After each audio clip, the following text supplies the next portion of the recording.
Happy Tuesday, everybody. We're going to be in Numbers chapter 12. Go ahead and start turning there. We've been looking at the complaints and things coming from the Israelites in the wilderness to God, specifically the complaint of better food to eat. But we've contrasted that and looked at the idea that they're in the desert. If God had not provided them with manna and water to eat, they would have starved to death.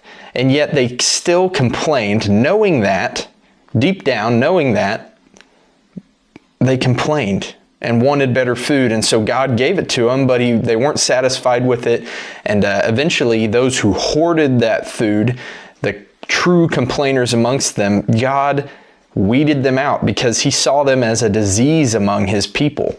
And so today, we're going to look at another issue with Aaron and Miriam and their jealousy of Moses.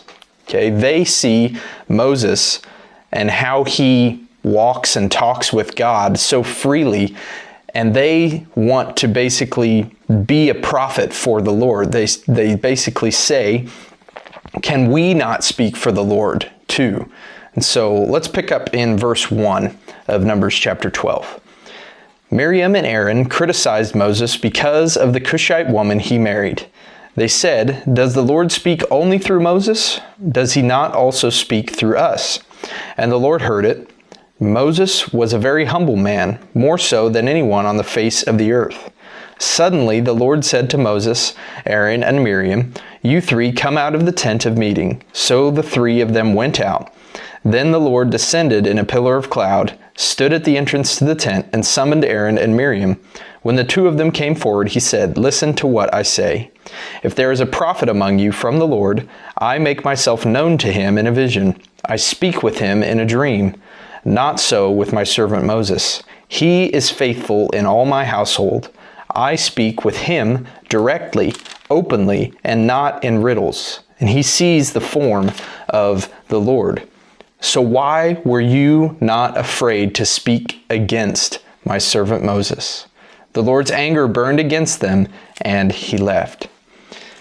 And after he leaves, he puts a plague on Miriam, a type of leprosy, and gives her punishment. And it's actually Moses who pleads with the Lord for her to be cleaned. Moses shows the mercy and grace that God demonstrates to his people. He's mirroring that.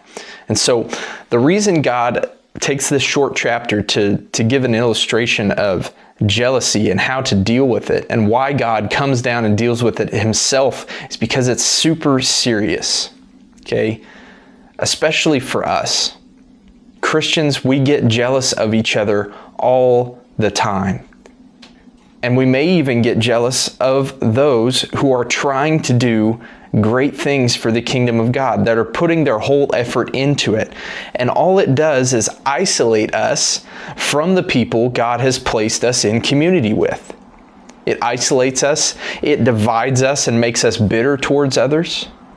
Jealousy is at the very root of so many issues that we find in the church and in our communities.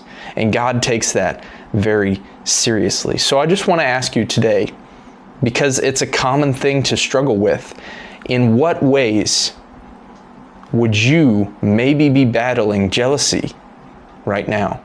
Especially with those that you are in Christian community with, because we need to fix that. And that's the only way that we can move forward together.